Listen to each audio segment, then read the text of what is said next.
Hello and welcome to what I like to call the entire history of Romania from Dacia to Romania. In this video we'll talk about Dacians and Romans, Turks and Tatars, Hungarians and Poles, and many other peoples without whom Romania would probably look very differently nowadays. And I will try to draw the line through life that led to the creation of the country that I proudly hail from, Romania. With a disclaimer that I will be pronouncing names in Romanian, so Emperor Caesar will be Cezar, Stephen will be Ștefan, Michael will be Mihai, and so on.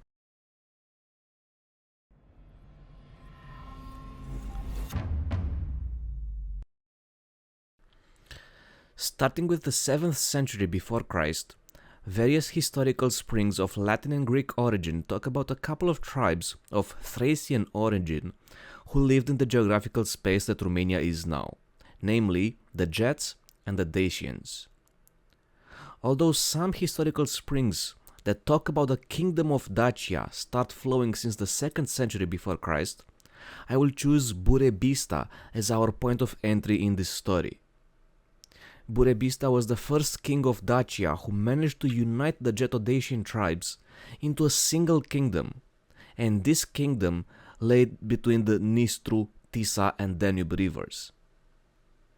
This unification of the Geto-Dacian tribes put Dacia into a solid political and economical state, but Burebista was not going to stop there.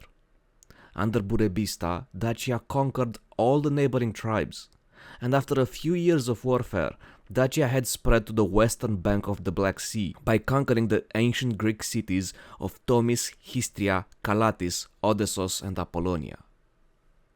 Dacia was about to become a true powerhouse of the Black Sea, and this fact could not be overlooked by the dominant political entity in that region. Burebista now finds himself into a very delicate diplomatic position with regards to the Great Roman Empire, which in the year 60 before Christ was led by a triumvirate, a trio formed by Pompey, Crassus and Caesar, who shared the military and diplomatic responsibilities of the Roman Empire. Following the death of Crassus during a conquest campaign on the other side of the Black Sea, Burebista chose to support Pompey in the inevitable conflict for the leadership of Rome against Caesar. This conflict for Roman power degenerated into a full-blown civil war, which did not have a happy ending for Pompey. Following the Battle of Pharsalus, Pompey's army was defeated and disintegrated, and the political figures that supported Pompey up to this point, including Brutus, chose to join the victorious Caesar.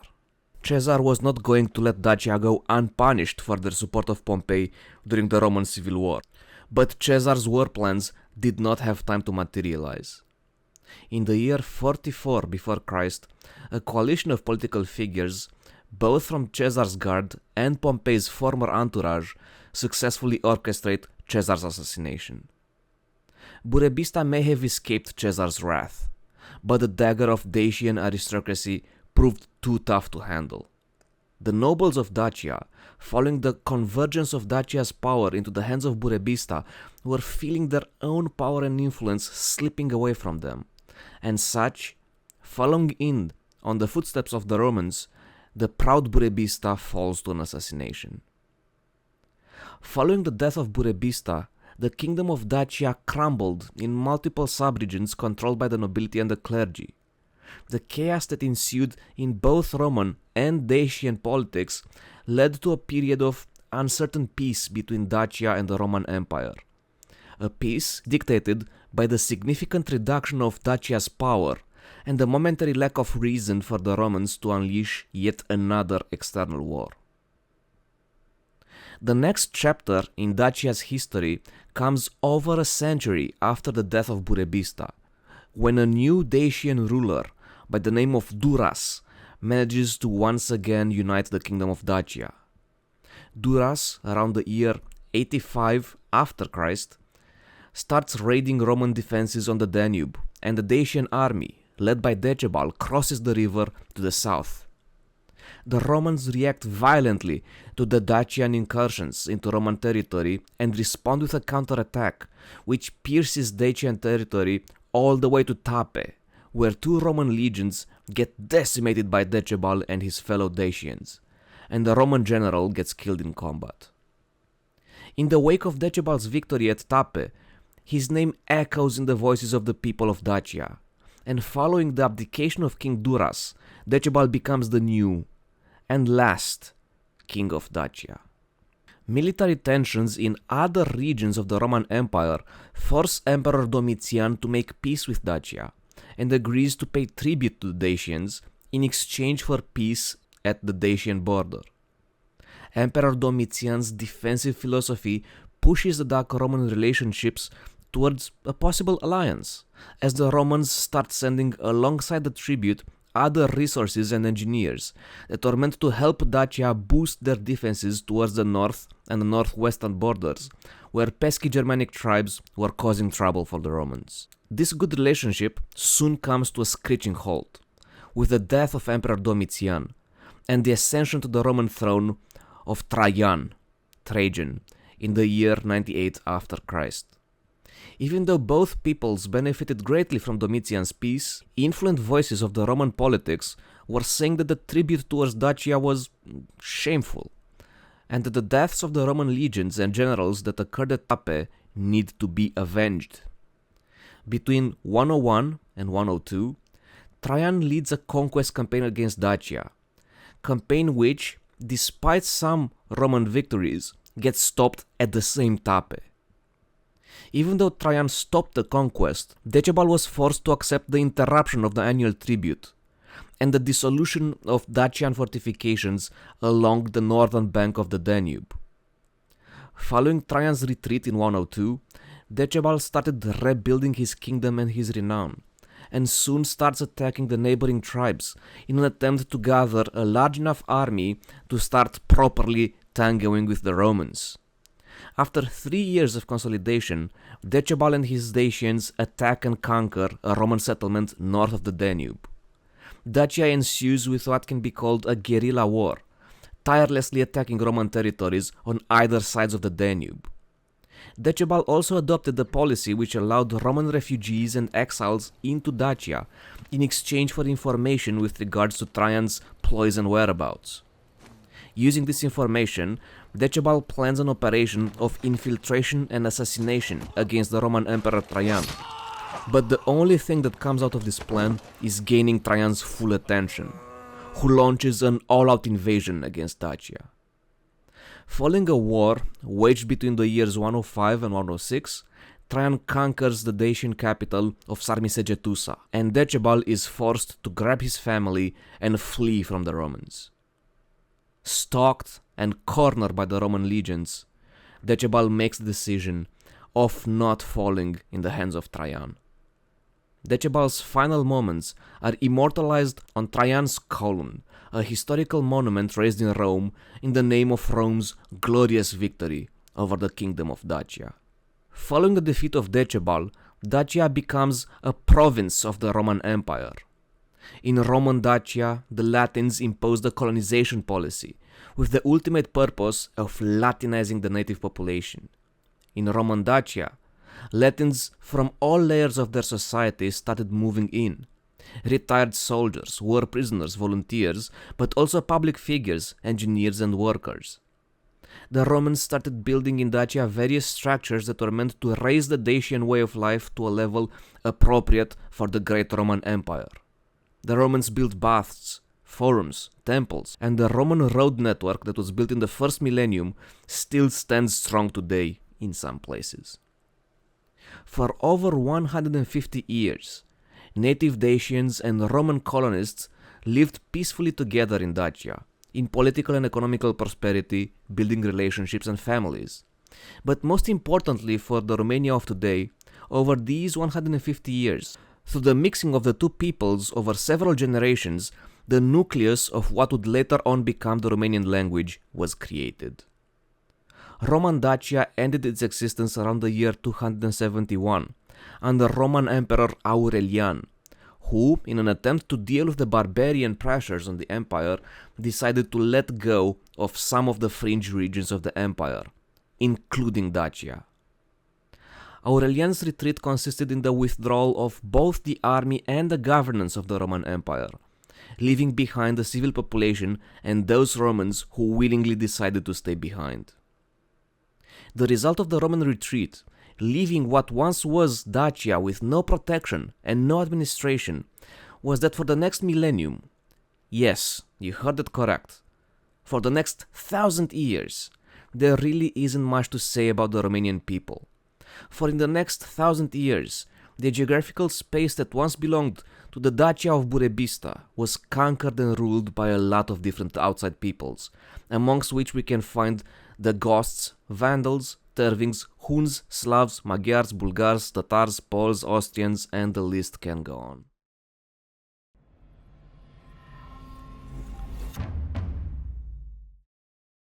We now find ourselves in the 14th century, more than 1,000 years since the definitive disappearance of the Kingdom of Dacia. The territories of the former Dacian lands are now called Wallachia, Moldova, and Transylvania, territories that find themselves under Magyar administration that is severely threatened by the Golden Horde of the Mongolians from the east and the Ottoman Empire from the south. In 1324, Wallachia was entrusted by the Hungarian king to a voivode who, in a very short while, will earn himself the name of Basarab the Founder. Basarab revolts against the Magyars and attacks a few Hungarian settlements on the Wallachian border. Together with the Tsar of Bulgaria, Basarab attempts an attack against the Kingdom of Serbia, but the attack gets sweated away and the Walacho-Bulgarian armies are pushed back. As a response to Basarab's disobedience, King Charles I of Hungary invades Wallachia in an attempt to eliminate and replace Basarab. But the plans of Charles fail spectacularly following the gruesome Battle of Posada, where Basarab ambushes the Magyar army and almost wipes it out. The victory obtained at Posada marks the breaking of Wallachia from under Hungarian suzerainty. And such, Wallachia is the first of the three Romanian principalities that gains independence, albeit this independence won't last very long in this point in time. The chessboard that also contains the Romanian principalities looks something like this: Poland in the north, Hungary to the west, Mongols to the east, and Ottomans to the south. Because the political situation of the Romanian principalities becomes very deep and twisting, from this point on, we will be looking at some of the names that carry the most weight in the bloody history of the Romanian principalities, without going in depth with the political situations that surround these characters. Half a century after Wallachia broke apart from the Hungarian kingdom, the Basarab dynasty still holds the throne of Wallachia. In 1386, in a period of relative peace in the Romanian regions, the Wallachian throne is occupied by Mircea cel Bătrân, Mircea the Elder. During Mircea's rule, the political relations of Wallachia with regards to the neighboring Christian states improved drastically. By using his good relations with the Moldovan voivode, Mircea ties an economical alliance with the Polish and the Lithuanian kingdoms. Later on, he even forms a formal alliance with the Polish king. With regards to the Hungarians, Mircea proposes the formation of a common front to the south to oppose the Ottoman threat. Mircea gets himself involved with Bulgaria, helping them fend off the Ottomans south of the Danube. In 1394, the Ottomans step foot in Wallachia, with an army rumored to be 4 times Mircea's defensive capabilities. Still, in a battle that Romanian children still learn about today in school, Mircea wipes a significant portion of the Ottoman army led by Bayazid in the marshes of Rovine, and the Ottomans are pushed back. Mircea honors the deal with the Hungarians all the way to the end and participates in the Nicopolis Crusade. And a few years later, following the death of Sultan Bayazid, the Walacho-Hungarian front gets Wallachia to its largest size ever recorded in its entire history. Towards the peaceful end of Mircea's life, Wallachia is at peace with its Christian neighbors, and in the form of a tribute towards the Ottomans, Mircea makes sure that no Ottoman soul will set foot in Wallachia for all his remaining life.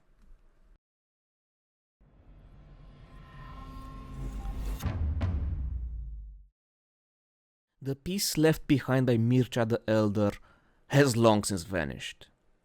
Foreign influences in Wallachia have thrown the principality into a limbo between Ottoman and Hungarian control, with numerous battles and changes of administration between the two powers.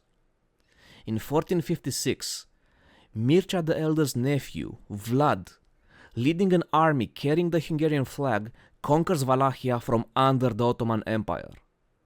In a move that comes as a complete surprise to the Hungarian king, Vlad executes in cold blood all the officials and members of the court that he did not completely trust.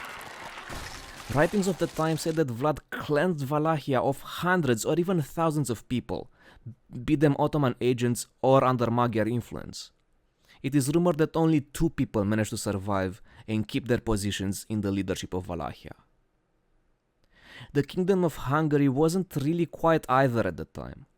One of the Hungarian generals that was keeping Vlad under observation, namely Ladislav Hunyadi, reports to the king what Vlad did with his agents and accuses Vlad of plotting against Hungary.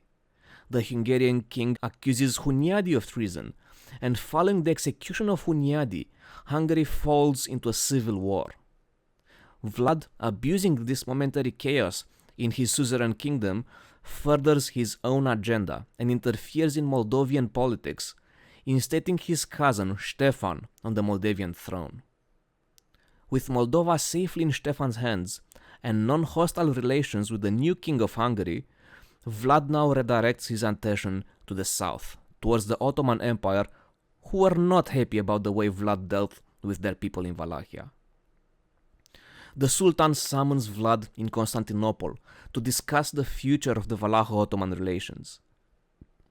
But Vlad's spies discover that this is a mere ploy, for the Ottomans were planning to capture Vlad as soon as he would step foot outside of Wallachia. What Vlad did, following the discovery of this ploy, wrought sheer terror in the eyes of the passive observers of the time.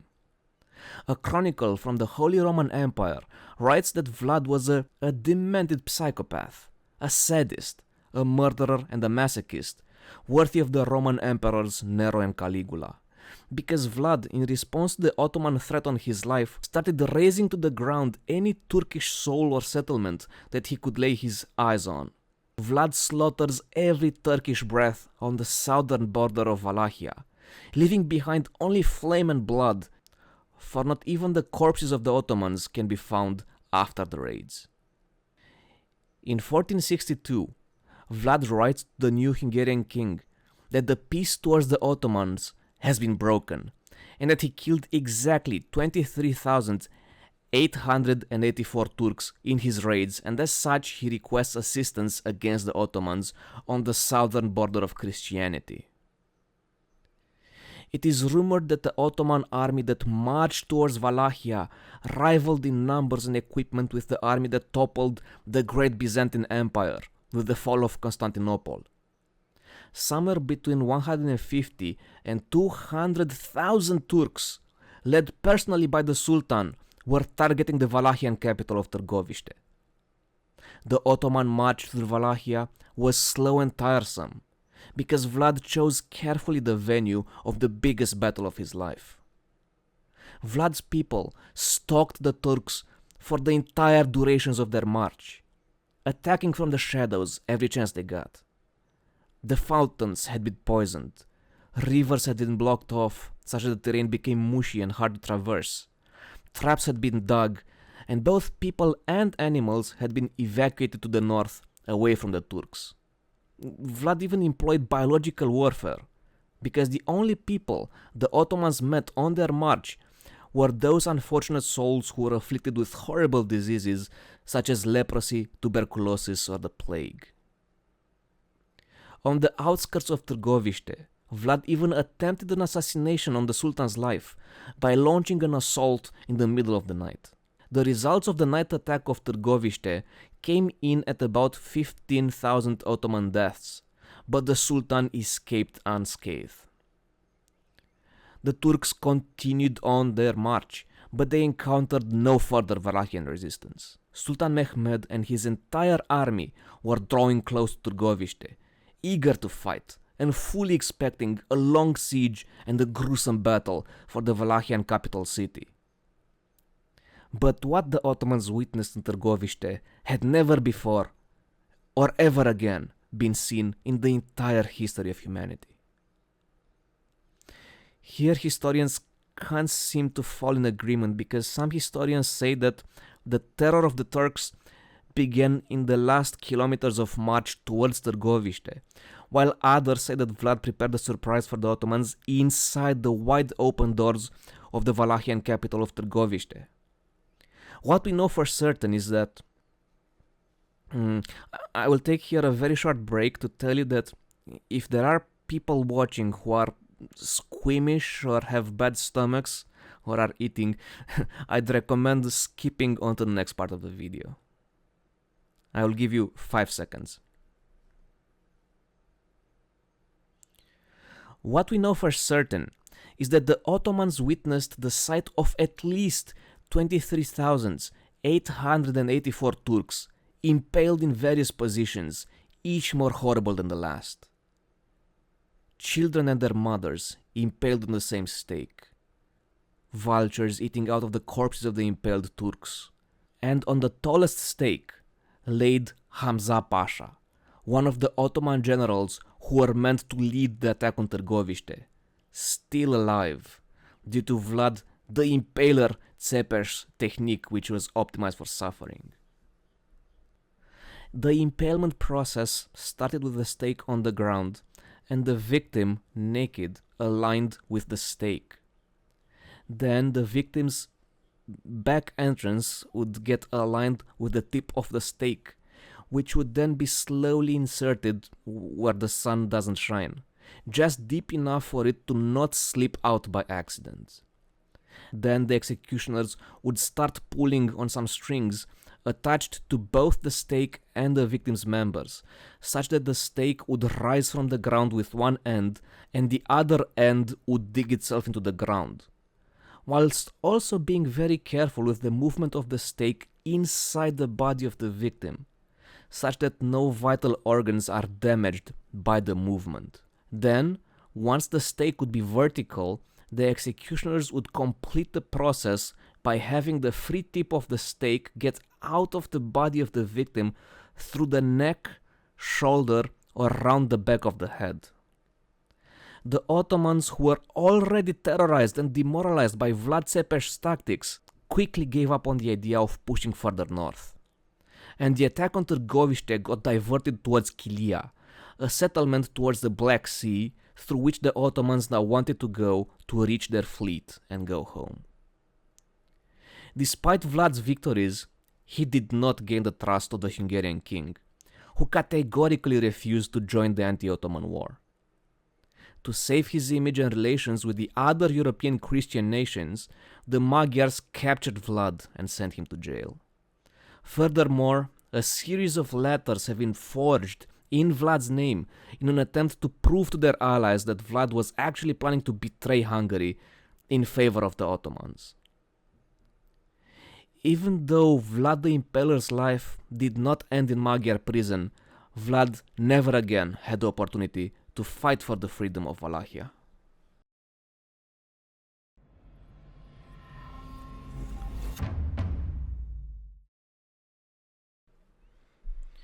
Even though the Ottomans were fleeing for their lives towards Chilia, the combined forces of Vlad and Stefan failed to cut their retreat off, and Chilia remains under Ottoman control. For Stefan and his fellow Moldavians, hard times were fast approaching. The founding of Moldova happened against Magyar will, and they were still longing for that territory. Furthermore, being a settlement that every nation in the Black Sea region wanted, Chilia would often find itself under siege, be it from the Turks, Magyars, or the Romanians, either Moldavian or Wallachian. But in the year 1465, Stefan manages to sweep Chilia from under Hungarian control, defeating a Walacho-Hungarian army. Therefore, In 1467, the Hungarians, led by Matei Corvin himself, Matthias Corvinus, the Hungarian king who a few years prior jailed Stefan's Wallachian cousin, crossed the Carpathian Mountains into Moldova, with full intent to punish Stefan and conquer Moldova. But Stefan meets them in the Battle of Baia and sends them packing.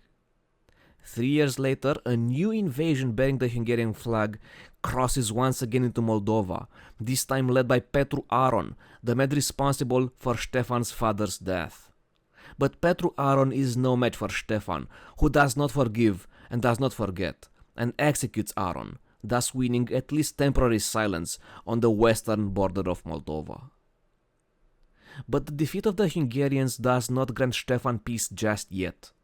Moldova neighbors to the east with the Golden Horde of the Tatars, who also crave the Principality of Moldova for themselves. In 1470, Stefan tackles the horde of Ahmed Khan, who was going home after a looting campaign that took place in the Kingdom of Poland. Stefan intercepts the Tatar horde at Lipnik and wipes it out completely, saving hundreds of Polish prisoners who were bound for Mongolian territories. The Battle of Lipnik led to a period of peace with both the Polish kingdom and the Golden Horde, because the Poles appreciate the sign of good faith of sending home the Polish prisoners, and the Tatars are forced to stay back due to the capture of the Khan's son, who understands that as long as they don't set foot in Moldova again, the life of his son is safe in Stefan's hands. With peace achieved to the north, to the east and to the west, Stefan now turns his attention south, towards Wallachia and the Ottoman Empire. With regards to Wallachia, Stefan had been trying for years to keep on the Wallachian throne a voivode with whom he could maintain good relationships. But his attempts kept bouncing off the Ottoman wall, who were doing the exact same thing from the other side of the fence. With regards to the Ottomans, Stefan stopped sending the annual tribute that he owed in exchange for peace, which apparently was the drop that broke the camel's back, because in 1475 the Ottomans enter Moldova with no good intentions. Over 100,000 Turks, led by Suleiman Pasha, enter Moldova with full intent to march all the way to the Moldavian capital city of Suceava. Even though at this point in time Stefan had both Polish and Hungarian support, the balance of the forces still went towards 3-1 for the Turks. Stefan seems to have learned from his cousin's experiences with the Turks, because Stefan takes a page out of Vlad Tzepes's book, and the Ottomans find nothing when they enter Moldova. Stefan evacuates the entire south of Moldova of any living souls.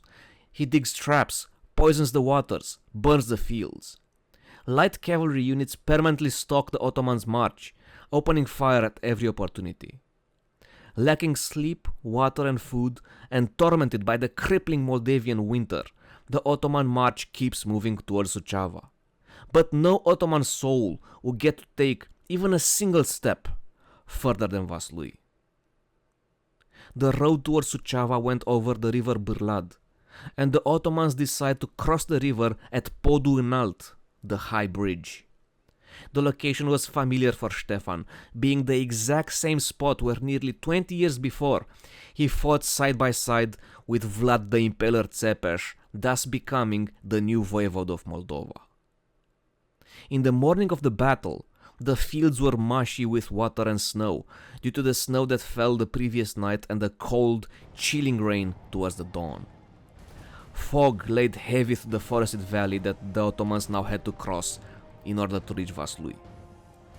The Turks start crossing the bridge, and the Ottoman avant-garde starts hearing a set of drums echoing from beyond the fog. Suleiman gives the order. The Turks start advancing through the fog in the direction of the drumming, and the army of Stefan meets them at the edge of the muddy patch of ground.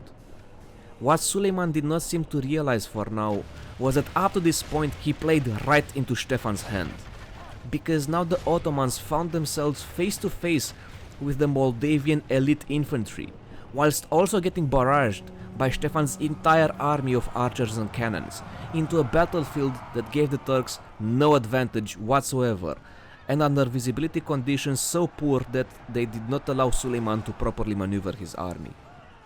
The bridge collapses under the weight of the Ottoman army and the Moldavian cannon fire, thus sectioning the Ottoman army in two. The drumming starts again, this time from the forest from the west. Part of the Ottoman front line diverts itself to the west, fully expecting a violent attack from the direction of the drums. But Stefan applies the coup de grace from the east, leading the bulk of the Moldavian army, formed of Moldavian boyars and Polish cavalry. Stefan charges full speed into the exposed eastern flank of the Ottomans. The Ottoman battle line is not facing the correct way. Stefan's front line, formed by Moldavian infantry and elite Transylvanian mercenaries, does not break under the attacks of the Turks, and the continuous barrage of arrow and cannon keeps falling on the Ottoman forces. Their eastern flank collapses, and the Turks start fleeing towards the bridge that doesn't even exist anymore. Suleiman gives the retreat order and starts running away alongside what's left of his army. For 3 whole days had the Moldavian and Polish cavalries chased the Ottomans away, hacking away at any Turk that fell behind, up until the Turks finally leave Moldova.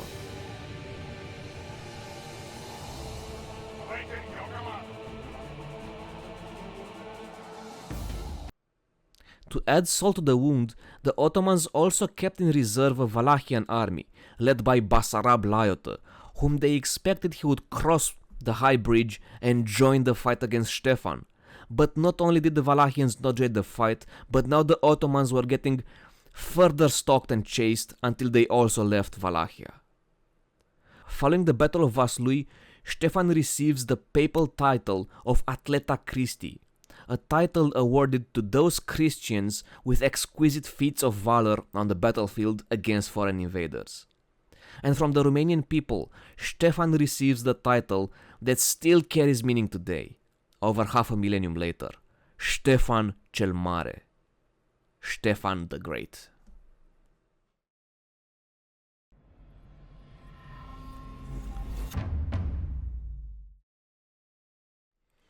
In the days of Basarab the Founder, Wallachia tasted freedom for the very first time. Mircea the Elder, Vlad the Impaler, Stefan the Great, all signed their names into the history of the Romanian principalities as freedom and Christian fighters. But out of the entire history of Romania, probably the most ambitious name of all, who is held close to the heart of Romanian patriots, is Mihai Viteazul, Mihai the Brave.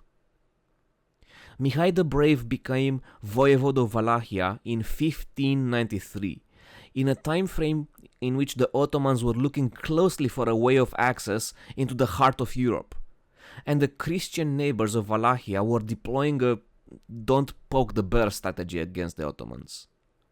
Therefore, in 1595, when the Turks entered Wallachia with Sinan Pasha at the helm of an army 3 times bigger than that of Mihai's, with the exception of a handful of Transylvanian mercenaries, Wallachia had to deal with the Ottomans on its own.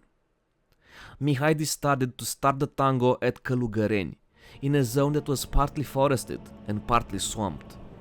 A single bridge made for an easy pass for the Ottomans through the forest and over the river, and Mihai was not going to let the Turks pass it for free. The carefully selected time and location for the Wallachian resistance was probably the dominant factor in Mihai's early victory, for the Ottoman army never got to cross with its entirety. Behind the fog, at the edge of the forest, as if Stefan's ghost himself was leading him from the beyond, Mihai set up his archers and artillery units. The combination between bad visibility, tough terrain, and the attack of Mihai's army at the very exit of the bridge led to an undescribable confusion within the Ottoman ranks.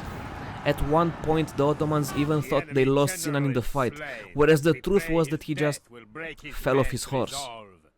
In a general panic, the Ottomans started retreating back over the bridge, marking the end of the Battle of Călugăreni. Despite the Wallachian victory, once the fog lifted and the Ottomans calmed down, they realized that Mihai did not stand a single chance against the fully deployed Turkish army. Mihai also knew that. Therefore, he decides to flee into the mountains to the north and wait for reinforcements. Such reinforcements arrived some months later under the form of Sigismund Batory's Transylvanian army. The Valacho-Transylvanian coalition slowly managed to push back the Ottoman army, which had spread itself thin in the months after Călugăreni. The final push happened at the Battle of Giurgiu, a battle which surely gave Sinan Pasha a very strong allergy against Wallachian bridges. With the Ottomans at least momentarily pacified, Mihai now turns his attention towards his real goal, the unification of the three Romanian principalities. In 1599, following some political ploys which saw Sigismund Batory kicked out of Transylvania's leadership, Mihai decides that it is now the right time to make a play for Transylvania, against Andrei Batory, the new Transylvanian king. Andrei represents the interests of the Kingdom of Poland, which at the time was in very good relations with the Ottoman Empire. As such, Mihai gets a strong approval from Holy Roman Emperor Rudolf with regards to his conquest of Transylvania. At Schellenberg, there was expected to be a huge bloody fight between Mihai's army for the Wallachians, Serbs, and those Transylvanians who did not approve of Andrei Batory against Andrei's Polish-affiliated Transylvanian army. Happily for everybody, except for Batory, those Transylvanians who did not hate Batory openly hated him in secret. And when Transylvanians saw that on their doorstep was Mihai the Brave, a symbol for the Ottoman resistance, in a blink of an eye, they betrayed Batory in favor of Mihai. And as such, Mihai was now leader of two of the three Romanian principalities. As for Moldova, Mihai's Moldavian campaign was short and sweet. In the year 1600s, the voivode of Moldova was Ieremia Movilă, who just recently helped Andrei Batory get on the Transylvanian throne. We can therefore easily connect the dots and realize that the situation in Moldova was very similar to that in Transylvania just a couple of months ago, in that the Moldavian administration answered to Poland, and through extension to the Ottoman Empire, whereas the citizens of Moldova were not happy with this affiliation of Moldova. Mihai the Brave took over the throne of Moldova without shedding a single drop of Romanian blood, because the Moldavian army and its people jumped at the chance to throw Movilă out of the country. And now, Mihai is king of all three Romanian principalities, fulfilling his lifetime goal. Sadly, Mihai's life was to end just one mere year later in 1601, and with him, this unification falls apart. But in order for us to understand why this happened, let's quickly review the events that led to this unification. Mihai becomes voivode of Wallachia by inheritance, being a part of the Basarab dynasty. He fights the independence of Wallachia from under the Ottomans. Then he conquers Transylvania from under the Poles with Rudolf's blessing. He then conquers, peacefully, Moldova from under the Poles, but this time without Rudolf's approval. Following the unification of the principalities, Mihai started to negotiate with the Polish king, promising him that he will accept Polish suzerainty if the king promises that the one true Romanian state gets to exist under Mihai's leadership. These negotiations with the Poles landed Mihai in hot water with regards to the Holy Roman Emperor Rudolf, who accuses Mihai of treason against the treaty that they signed for the conquest of Transylvania. Even though the relationship between Mihai and Rudolf did not implode straight away, Rudolf instated Giorgio Basta as governor of Transylvania, fit to rule the region side by side with Mihai. Even though the true purpose of Basta was to spy on Mihai as close as humanly possible. In spite of a victory that was co-led by Mihai and Basta against a Sigismund Batory who tried to return to Transylvania, by the emperor's decree, Basta murders Mihai in cold blood at Câmpia Turzii. Even though the unification of the three Romanian principalities under Mihai Viteazul was so short-lived, historians, writers and politicians of the ages to come hail Mihai Viteazul as a symbol of the unification of Romanian blood within a single state under a single flag. and the ideals of a unified Romania propagated themselves through history until opportunity once again came knocking at the door of the Romanian peoples.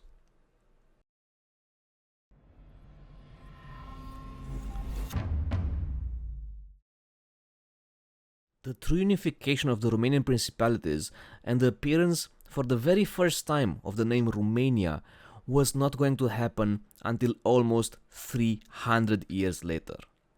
In 1859, a young Moldavian boyar born in a teeny tiny city next to Vaslui that nobody knows about except for the people born there, gets elected as voivode of Moldova. And 2 weeks later, the same Alexandru Ioan Cuza also gets elected as voivode of Wallachia. Following the dual election of Cuza, Wallachia and Moldova unite under the name of Principatele Unite ale Moldovei și Țării Românești, the United Principalities of Moldova and Wallachia.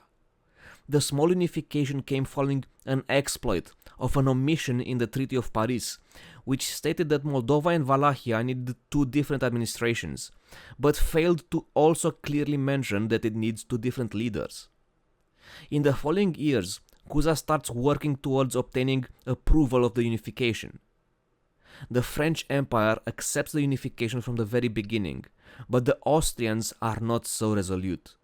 They accept the unification, but only as long as Cuza remains on both thrones, whereas the Ottomans only cave to Cuza's pressures 2 years later in 1861.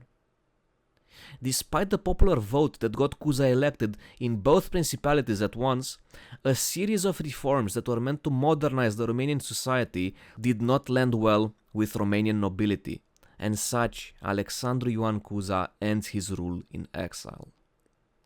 Following Cuza on the United Principalities throne was Carol I of Hohenzollern, representing the influent power of Prussia. The Austrian act that only allowed the unification during Cuza's mandate was quickly abolished, and the name of Romania appears for the very first time officially in 1866 alongside the publication of the Constitution of the United Principalities. The last piece of the puzzle to reach the form of present-day Romania is Transylvania. But in order to reach that, we have to talk about the Great War, or, how humanity knows it nowadays, the First World War. World War I was a large-scale conflict dictated by the gradual loss of power by the Ottoman Empire and Germany's quest to exert their sphere of influence a lot further than it was at the time. The war was fought between central powers, meaning Germany, the Ottomans, and Austro-Hungary, versus allied powers, meaning France, Great Britain, and Russia, and obviously various states that joined either sides of the war. The King Carol I, being of German origin, wanted Romania to join the war from day one on the side of Germany. But both the elites of the Romanian politics and the citizens of Romania majorly sympathized the Allies. Therefore, Romania remained neutral for the first 2 years of the war. However, that was to change 2 years later, in 1916, when Romania's geographical and economical positions became too important for both parts of the war, and the external pressures lay heavy on Romanian shoulders. Romania joins the war in 1916 on the side of the Allies, having been promised extensive Russian defenses on the southern border with Bulgaria. Romania only asks for one reward for joining the war, a rather large part of Austro-Hungary, namely Transylvania. A Russo-Romanian coalition gets deployed on the Romanian border with Transylvania. Even though the war effort starts well, progress into the Hungarian territory gets promptly halted by the arrival of the German reinforcements, whose counterattack hurts bad, pushing the Russo-Romanian armies out of Transylvania and almost even out of Romania. In 1917, Romania was on the verge of being wiped from the map of the world. Romania's biggest ally, Russia, takes heavy losses, both on the front and at home. The Bolshevik Revolution implodes the Russian administration, and Russia exits the war. Despite 3 unexpected Romanian victories against the Germans, at the battles of Mărăști, Mărășești, and Oituz, Romania is also forced to exit the war, with heavy losses, both in a matter of people and resources. The Treaty of Bucharest stated that the new Romania was going to be a territory that is now known as Large Moldova, a territory limited by Nistru and Siret rivers. But the new Romanian king, Ferdinand I, refuses to sign such a treaty, hoping dearly that the Allies will make progress in the west, giving Romania an opportunity to rejoin the war. And the king's hope materializes in the fall of 1918, when the Allied forces decisively destabilize Germany. Romania immediately jumps to action and crosses the German-imposed borders, regaining all the land that was lost to the German counterattack 1 year prior. But the Romanians don't stop here. The army crosses the Carpathian Mountains into Transylvania and march all the way to Budapest. Even though the Romanian army was ready to claim Hungary, the Allies, diplomatically, sent the Romanians back home. Following the events of the World War I, Romania is now complete. History is written by the victor. Such a simple, yet such a true statement. We should give extra points to the Romanian soldiers and leaders who managed to navigate such bloody European history, while never being a true power of the region. And yet, through sacrifices of blood, sweat, neurons and tears, following 2,000 years of suffering and uncertainty, nowadays in 2025, we can afford to live peaceful lives in our country, which is called Romania.